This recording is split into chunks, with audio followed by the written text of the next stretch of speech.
أعوذ بالله من الشيطان الرجيم بسم الله الرحمن الرحيم الحمد لله الذي نحمده ونستعينه ونستغفره ونؤمن به ونتوكل عليه ونعوذ بالله من شرور أنفسنا ومن سيئات أعمالنا من يهده الله فلا مضل له ومن يضلل فلا هادي له ونشهد أن لا إله إلا الله ونشهد أن محمدا عبده ورسوله أعوذ بالله من الشيطان الرجيم بسم الله الرحمن الرحيم وأقيموا الصلاة وآتوا الزكاة وما تقدموا لأنفسكم من خير تجده عند الله إن الله بما تعملون بصير صدق الله مولانا العظيم. ابھی تک گزشتہ ہم نے دیکھا کہ گزشتہ آیتوں میں کہ منافقین، کافرین، مشرکین، اہل کتاب جو ہے اہل ایمان کے پیچھے کس طریقے سے لگے ہوئے ہوتے ہیں، یعنی ہر اعتبار سے ان کو جو ہے اذیتیں پہنچانا ان کا کام، چاہے پھر وہ آزمودہ طور پہ ہو یا پھر جو ہے جان بوجھ کر کیوں نہ ہو، یہ ان کا کام تھا. یہاں تک کہ وہ اللہ اور اس کے رسول کو بھی نہ چھوڑتے، ان کے بھی جو ہے اللہ کی کتابوں پر اور اس کے اتاری ہوئی آیتوں پر بھی اعتراضات کرنے سے گریز نہیں کرتے. تو اس سے پتہ چلا کہ جس کے دل کے اندر کھوٹ ہو، جس کا ایمان متزلزل ہو، یا جو ہے جو اللہ اور اس کے رسول پر ایمان نہ رکھتے ہوں، وہ کبھی بھی ان کے خیالات اور ان کے ذہن جو ہے تبدیل ہو سکتے ہیں، شیاطین ان کے اوپر قابض رہتے ہیں. تو ایسے لوگوں سے، ایسے افراد سے، ایسے گروہ سے، ایسے قوم سے جو ہے دور رہنا یا ان سے پرہیز کرنا بہت ضروری ہوتا ہے. اس کے علاوہ اللہ رب العزت جہاں پر جو ہے مومنین کو خبرداری سے رکھ کر کے ان کو یہ تنبیہ بھی دیتا ہے کہ دیکھو ان سے تو تم کو گریز کرنا ہے، باوجود اس کے کہ تم کو اپنے اعمال کو بھی سدھارنا ہے، نہ کہ ان کے پیچھے ہی نہیں پڑنا ہے. ان کو اچھے بنانے کے لیے، ان کو ایمان میں لانے کے لیے، ان کو حلقہ بگوش اسلام کے اندر کھینچنے کے لیے اس ذہنیت ہی سے مت رہو. کہیں ایسا نہ ہو کہ تم ان کو اپنا بنانے میں تم اپنے ایمان سے ہاتھ دھو بیٹھو. کبھی کبھی ایسا ہوتا ہے نا کہ جو ہے ہم اچھائی دوسرے کو بتانے کے لیے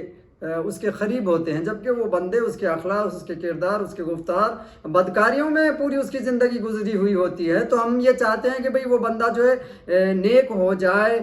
صالح بن جائے، یا بری باتوں سے پرہیز کرے اور اچھے کاموں کی طرف راغب ہو جائے. تو ہم اس کوشش میں اس سے گھل مل لیتے ہیں، اس سے تال میل رکھتے ہیں، اس سے ربط رکھتے ہیں، اس کے صحبت میں بیٹھتے ہیں. تو ایسا نہ ہو کہ اس کی صحبت میں بیٹھتے بیٹھتے، اس کے تال میل میں بیٹھتے بیٹھتے تم اپنا کھو جاؤ، اور اپنے ایمان کا بھی تم کو یہ انداز نہ رہے کہ وہ ایمان تمہارا کب سلب ہو گیا اور تم اس کے ساتھ ہوتے ہوتے اس جیسے نہ بن جاؤ. تو اس لیے اللہ تعالیٰ مومنین اور مومنوں کو جو ہے تنبیہ کرتے ہوئے اور ان کو جو ہے بار بار آگاہ کرتے ہوئے ان کے طرف جو ہے مطلوع کرتے ہیں اور آیاتوں کو بھیجتے ہیں، اور اللہ اور اپنے رسول کو ان کے طرف بھیج کر کے ان کو ہوشیار کرتا ہے. اسی کی طرف یہ اشارہ ہے وَأَقِيمُوا الصَّلَاةَ وَآتُوا الزَّكَاةَ وَمَا تُقَدِّمُوا لِأَنفُسِكُمْ. تو تم کو جو ہے گویا کہ یہ اپنا ایمان اجاگر کرنے کے لیے اتنا ہی نہیں کرنا ہے، لوگوں کو جو ہے جوڑنا ہی نہیں ہے، بلکہ اپنے ایمان کو مستحکم رکھ کر ثابت قدم رکھنا ہے. اس کے لیے تم کو کیا چیز کرنا ہے؟ وَأَقِيمُوا الصَّلَاةَ، نماز کو قائم کرنا ہے. کیوں کہ نماز یہ ایسی عبادت ہے جو افضل العبادہ ہے،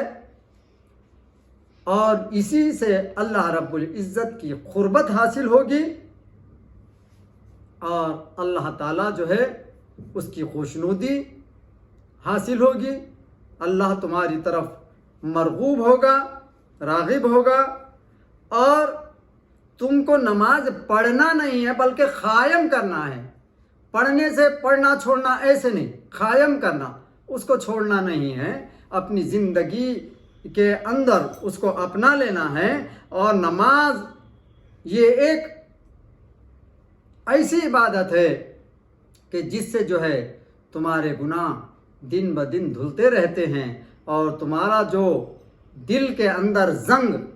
بھر چکا ہے وہ آہستہ آہستہ زنگ جو ہے، زنگ آلود جو دل ہے تمہارا، وہ منور ہو جاتا ہے، نور سے پر نور ہو جاتا ہے۔ اسی لیے کسی نے کیا خوب کہا ہے کہ تو نہیں جانتا کہ کیا ہے نماز،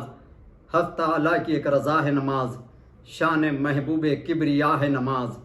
عزت و شان انبیاء ہے نماز، جو دکھاتی ہے راستے حق کا وہ حقیقت میں رہنما ہے نماز۔ تو اپنے زندگیوں میں نماز کو اپنائیں، نماز نہ چھوڑے، پابند صوم و صلات کے علاوہ، پنجگانہ نماز کے علاوہ نوافل نمازیں ادا کریں، تہجد ادا کریں، نوافل اکثر ادا کریں، تو نماز کی طرف زیادہ توجہ دیں۔ اس کے بعد وَأَقِیمُوا الصَّلَاةَ، پھر وَآتُوا الزَّکَاةَ، پھر کیا کرو اے ایمان والو، اپنے مالوں کی زکوٰۃ نکالو، اپنے مال میں سے زکوٰۃ نکالو، یتامہ و غربا کا خیال رکھو، اور اس طریقے سے اللہ تعالیٰ نے اگر تم کو نوازا ہے تو اس میں سے زکوٰۃ نکال کر غریبوں کی مدد کرو، اس سے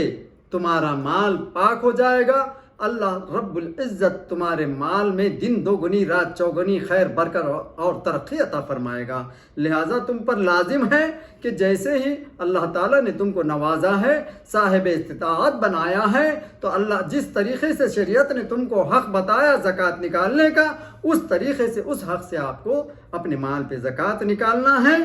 اور وَمَا تُقَدِّمُوا لِأَنفُسِكُمْ من خیر تجدہ عند اللہ، اور یہ جو کچھ تم کرتے ہو، تم کیا سمجھتے ہو تم اپنے نفس کے لیے یہ جو کچھ کر رہے ہو فائدہ کر رہے ہو، اور من خیر تجدہ عند اللہ، یہ رائے گا نہیں جائے گا،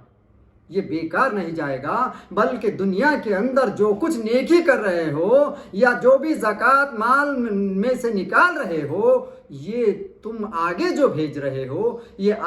آگے بھیجا ہوا مال، تمہارا زکوٰۃ، تمہاری نیکی تم کو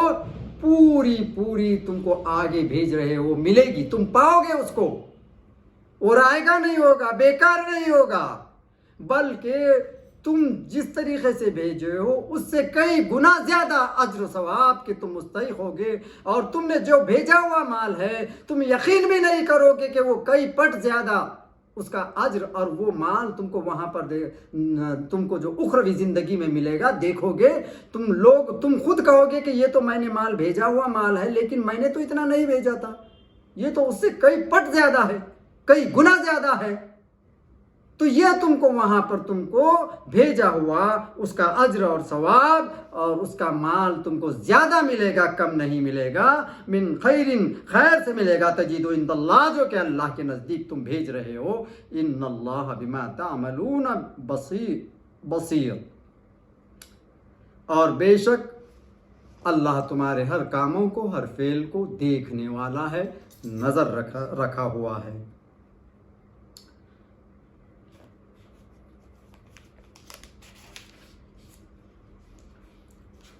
اے مسلمانوں، تم بہکانے والوں کی طرف توجہ نہ کرو،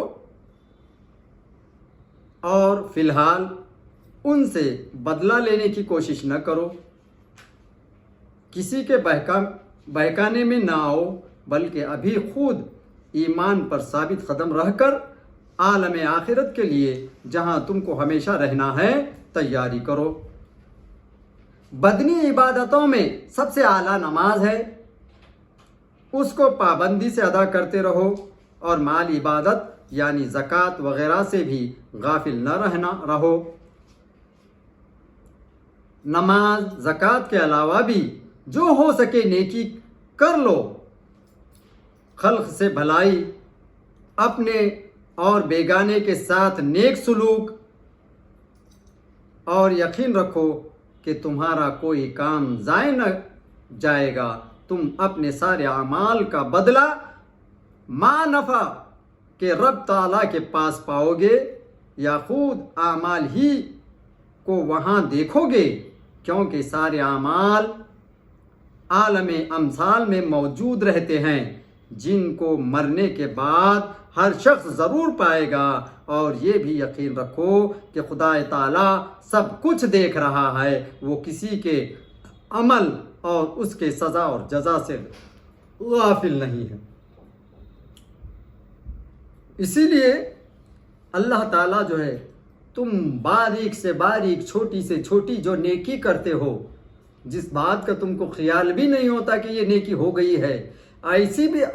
بھی نیکی تم کر چکتے ہو کہ تم کو اس کا ذہن نہیں رہتا یا تم اس کو نظر میں نہیں رکھتے ہو، لیکن اللہ بخوب دیکھنے، نظر رکھنے اور جاننے والا ہے۔ اسی لیے فرمایا گیا ہے، قرآن حکیم میں آیا ہے کہ فَمَن يَعْمَلْ مِثْقَالَ ذَرَّةٍ خَيْرًا يَرَهُ وَمَن يَعْمَلْ مِثْقَالَ ذَرَّةٍ شَرًّا يَرَهُ۔ اگر تم باریک برابر بھی خیر کرو گے، بھلائی کرو گے، اس کا بدلہ تم کو ضرور ملے گا، اور باریک سی باریک، چھوٹی سی چھوٹی بدگمانی کرو گے، شر کرو گے، اس کا بھی بدلہ روز محشر کے دن تم کو ملے گا۔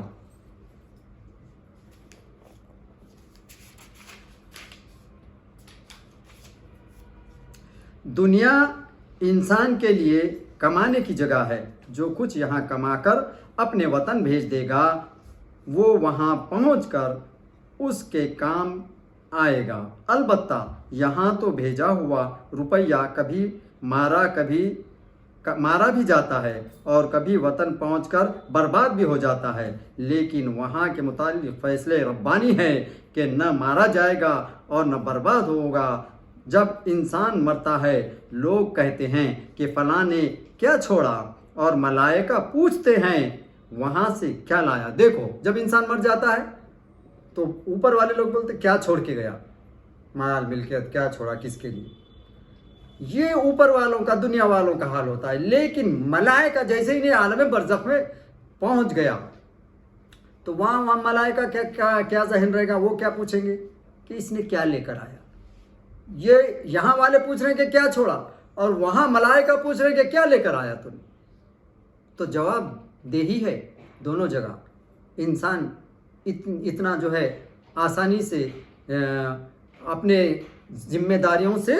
بے بس نہیں ہو سکتا۔ تو دونوں بھی طریقے سے اس کو ذمہ داریاں ہیں، اس بات کا، اخروی زندگی کا اور عالم دنیا کا، دونوں لحاظ سے اس کو خیال کرنا ہوگا۔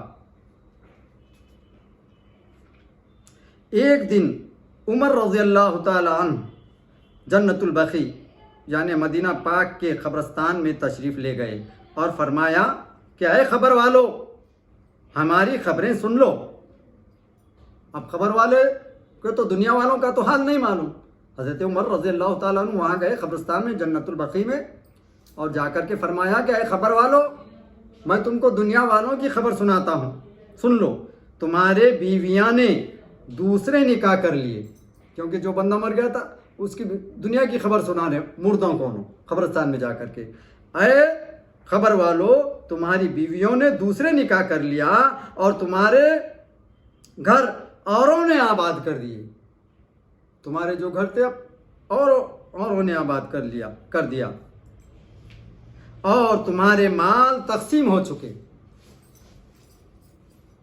بعد از ممات، تم تو مر چکے ہو، یہ حال ہو گیا۔ تم تو دنیا میں شان کر رہے تھے کہ ہم نے اتنا چھوڑا، اتنا ہوا، لیکن یہ تمہارے بس کا یا تمہارے کام کا نہیں رہا۔ تمہاری بیوی نے دوسرا نکاح کر لیا، تمہارے مال ملکیت کی تقسیم ہو گئی، اور تمہارے گھر آباد غیروں سے آباد ہو گئے۔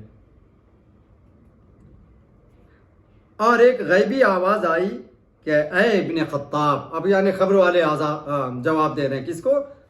عمر ابن خطاب کو۔